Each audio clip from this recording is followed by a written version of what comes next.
వెంకటేశ్వర స్వామి లడ్డు తయారు చేసే నెయ్యిలో కల్తీ ఏమనాలి?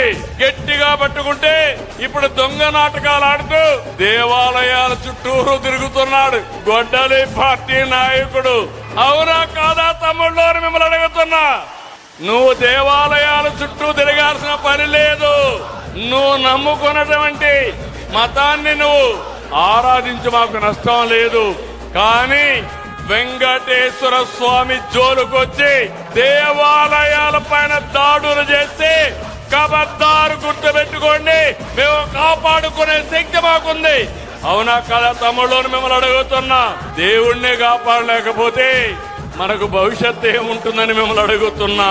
నేను ఎప్పుడు కూడా వేరే మతాల్ని ద్వేషించను, కానీ నేను నమ్ముకున్న దేవుడు, నాకు ప్రాణ భిక్ష పెట్టిన దేవుడు, నాకు పునర్జన్మ ఇచ్చిన దేవుడు అప్రతిష్ట పాలు చేయాలంటే క్షమించాలన్నా తమ్ముళ్ళు అని అడుగుతున్నా. అందుకే మిమ్మల్ని అందరిని అడుగుతున్నా. ఈ రోజు కూడా చూసా, ఒంగి దండాలు పెడుతున్నాడు దేవాలయాలకు పోయి. నువ్వెన్ని దండాలు పెట్టినా ఎవరైనా సరే దేవుడు మీద నమ్మకం ఉండే ఏ వ్యక్తి నీకు మీ పార్టీకి సహకరించరని చెప్పి కూడా నేను మీకు తెలియజేస్తున్నా.